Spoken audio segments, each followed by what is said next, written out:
Halo,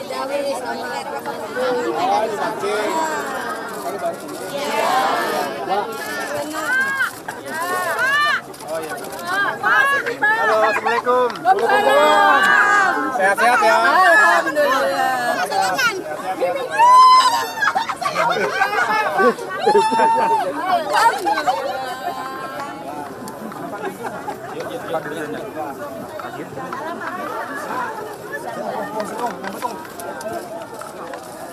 Tempel gua terus. Pak, lucu pengen ngeliat Bapak ngomong tadi.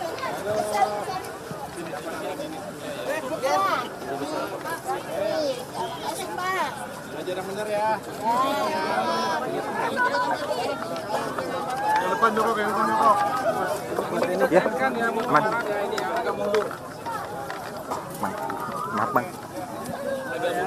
Selamat datang Bapak Menko, Bapak Menteri Perdagangan Umum, beserta segaranya. Terima kasih Pak. Jadi posisi kita sekarang di Yang depan jongkok dikit. Sorry. Handphone. nomor 1, 2, 3, dan 4. Jadi kita di sini Pak, Bapak Menteri Perdagangan. Jadi kita sekarang dengan kita lihat yang dan sekarang kita melakukan DKI kita 2,6 juta sekitar 40. Jadi yang mengerjakannya ada 21 kelas 1 sampai dengan 10. Jadi ini yang sudah kita kerjakan. Kondisi kritis itu adalah 46,2 kondisi. Kalau bisa di-rock, air akan masuk ke pertambangan. Dari mana ke mana? Dari semua itu, mulai dari Banten sampai dengan Ancol. Nanti rencana ini yang tahap A itu yang ini Pak, yang kuning ini tahap A, tahap B itu adalah yang base kan? Ya, yang 23 kilo ya? Ya, semua 6 kilo, yang selanjutnya kita akan buat sekitar 14 kilo. Ini adalah kolam retensinya enggak? Ini kolam retensi yang sudah kita kerjakan Pak. Ini yang pertama, itu sama Pak, ini sebenarnya kolam yang pompa di sebelah sini. Terus yang kedua, pompa yang sini adalah sebelah sini Pak. Mungkin kami jelaskan. Yuk, mundur lagi. Ini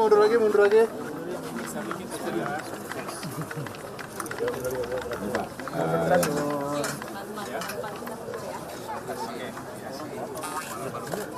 Sama Pak ini. Jadi posisi kita di sini Pak Menko di atas tanggul ini yang sudah kita kerjakan tanggul Pantes yang 2,2. Ini kolam retensi yang pertama.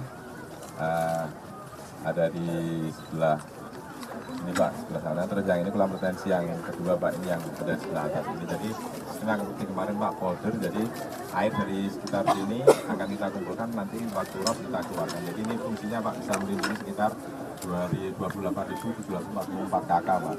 Jadi melindungi 208 ya Pak. Di daerah sini Pak, ini sudah tertutup semua dan sudah terlindungi dari banjir rob Pak. Ini mau dibangun hektar. Iya Pak. pengaman pantai. Ini Wika mau dibangun apa? 2015 sampai Mau dibangun pengaman pantai. Biayanya 1,1 triliun ini ya. Bapak menambahkan menjelaskan bahwa konsep pengendalian banjir di pantai ini kita kurung. Nah, ini kita kurung. Nama omnya itu siapa? Pada saat air pasang, Namanya air laut itu tidak masuk yang ke wakil apa? Ya. Penjabat. Namun Bagus. untuk tinggi ini berada di plus 4,8. 4,8 ya. Iya. Iya.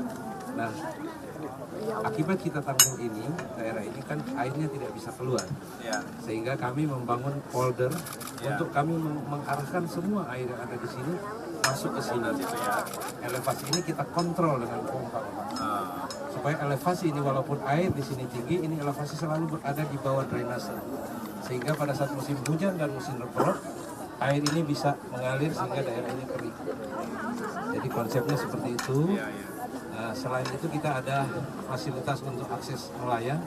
Ini kami bangun untuk nelayan-nelayan, kapal-kapal ini mereka kalau tadi waktu kita tanggul mereka kita kasih akses untuk keluar. Nah,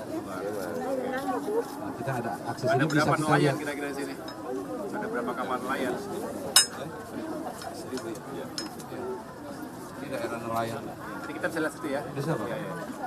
Nah, ini khusus untuk yang di lokasi Kalibaru Pak. Kita ada 10 klaster. Ini Kalibaru salah satu dari klaster yang kami bangun. Yang lain udah jadi juga? Sudah. Jadi bentar lagi Nanti yang belum selesai, yang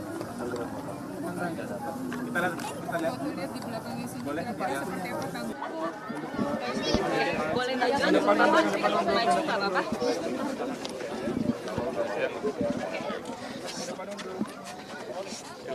Selamat sore. Iya, jadi saya senang sekali hari ini bersama Bapak Menteri Pekerjaan Umum, Pak Dodi Hanggodo, Ibu Wamen PU, Ibu Diana, ada Pak Sekjen, ada Pak Dirjen Sumber Daya Air, dan jajaran Kementerian PU lain, termasuk dari Kemenko, Infrastruktur dan Pembangunan Kewilayahan. Hari ini kami berkunjung secara langsung untuk melihat kali baru yang sudah ditata dengan baik. Kita tahu bahwa masyarakat pesisir utara Jakarta ini selalu terancam akan bencana, yaitu banjir rob. Land subsidence atau penurunan permukaan tanah itu terjadi setiap saat. Bahkan di beberapa tempat itu dalam setahun bisa menurun 10 cm. Kalau tidak ada upaya apapun, ini berbahaya. Artinya kita berupaya agar menyelamatkan jiwa manusia, jiwa masyarakat saudara-saudara kita yang telah menghuni lokasi ini dari dulu begitu. Dan kami melakukan berbagai upaya. Saya sebagai Menko Infrastruktur ingin meyakinkan bersama-sama dengan Menteri dan jajaran PU agar pembangunan ke depan itu juga selalu diorientasikan pada upaya untuk meningkatkan keselamatan dan juga kualitas hidup masyarakat. Contohnya, ketika kita mencegah terjadinya penurunan air, maka saya ulangi, penurunan permukaan tanah, karena begitu besarnya mengambil air dari dalam tanah, ya. Ini terjadi eksploitasi tentu selama puluhan tahun, ya. Kita berupaya agar ada suplai air, termasuk air baku yang juga bisa mensupport kebutuhan warga. Itulah mengapa kami memastikan agar Jatiluhur itu bisa, spam Jatiluhur bisa memberikan supply itu kurang lebih 3.200 liter per detik ya.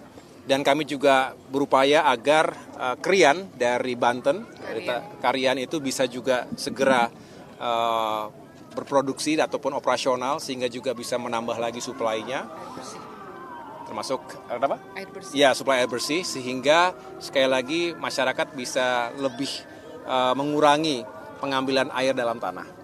Nah, yang lain kita berupaya juga agar menjaga masyarakat kita dengan mendirikan tanggul. Tanggul yang ada ini 4,8 meter dari permukaan air. Jadi paling tidak masyarakat tidak terdampak jika ada banjir atau air yang pasang. Tapi juga tidak cukup dengan tanggul, kita membuat yang sudah jadi itu adalah sistem polder, kolam retensi. Nah, ini gunanya agar pada saat curah hujan tinggi, maka itu bisa masuk ke kolam retensi tersebut, ada ketinggian tertentu, diupayakan tidak, kalau sudah lebih dari 110 tadi ya, itu baru diyakinkan ditutup dan dipompa agar sekali lagi diregulasi ketinggian airnya agar tidak menjadi banjir bagi masyarakat. Nah, upaya-upaya ini juga seiring dengan kita memperbaiki sewerage system.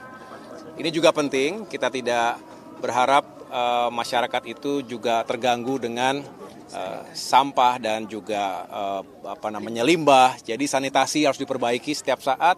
Ini adalah upaya untuk meningkatkan kualitas hidup seperti yang diharapkan dan menjadi visi besar dari Bapak Presiden Prabowo Subianto, dan kami akan berupaya yang terbaik untuk masyarakat. Nah, ke depan kita juga harus berpikir lebih luas lagi karena sekali lagi kita harus menjaga agar pantai utara, sebetulnya bukan hanya Jakarta, tapi pantai utara di Pulau Jawa ini juga banyak yang menghadapi ancaman dan tantangan serupa. Kita berpikir lebih jauh lagi agar ke depan pembangunan infrastruktur benar-benar bisa menyelamatkan warga. Selebihnya kita juga berharap ini terjadi peningkatan ekonomi. Di sini ada 1.600 kepala keluarga yang berprofesi sebagai nelayan. Kita bisa lihat tadi di sepanjang tanggul ini ditambatkan kapal-kapal ikan ya, tentu yang size-nya ukurannya tidak terlalu besar, 5 GT ya. Karena tentu ini juga disesuaikan dengan kekuatan dari tanggul. Kalau yang besar-besar, yang 30 GT itu ya tentu bisa roboh, bisa jebol begitu. Konstruksinya tidak sekuat tidak untuk kapasitas yang besar-besar. Tetapi paling tidak dari apa yang telah dilakukan ini, tadi beberapa anggota masyarakat menyampaikan terima kasih kepada pemerintah. Ini telah dilakukan oleh pemerintahan sebelumnya dan kami akan melanjutkan segala upaya yang baik untuk masyarakat ya dan juga meningkatkan ekonominya. Selebihnya tadi saya lihat juga ada beberapa yang berupaya untuk melakukan berbagai aktivitas ekonomi, contohnya melakukan daur ulang kerang hijau diolah kemudian menjadi apa? Semacam paving block itu ya. Bahkan juga ada yang menjadi kerajinan dan lain sebagainya. Saya pikir itu bagus semuanya. Kita ingin masyarakat kita semakin sejahtera ke depan. Oke, Pak, penegasan Pak. Bagaimana Pak keseluruhannya Pak? Penegasan Pak. Berarti pembangunan NCICD ini akan dilanjutkan dan apakah mungkin akan direplikasi juga untuk daerah-daerah yang lain yang mengalami penurunan tanah? Iya, kami tengah mengkaji secara lebih detail karena studi atau feasibility studies-nya sudah dilakukan sebetulnya. National Capital Integrated Coastal Development NCICD ini sudah menjadi kajian sebelumnya dan tentunya Bapak Presiden juga berharap ini bisa dikaji lebih lanjut lagi. Mengapa?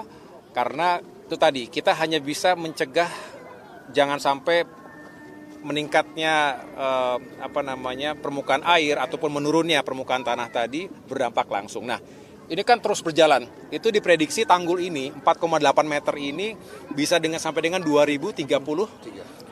Nah, beyond atau lebih dari tahun 2033, kita harus berpikir juga karena kalau itulah mengapa kita harus mencegah terjadinya penurunan sekaligus kita membayangkan apa yang harus kita lakukan. Apakah perlu tanggul yang lebih besar lagi? Sering dikatakan sebagai giant sea wall itu.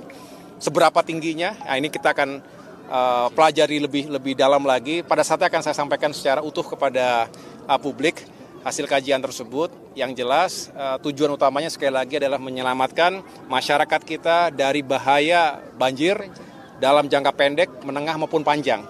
Ini menyangkut pada kondisi lingkungan kita dan juga nasib dan masa depan anak cucu kita. Oke ya, cukup dulu ya. Gitu ya Pak ya. Ini masih tahap awal Giant Sea Wall ya Pak ya? Yuk, di titik 3 lagi ya.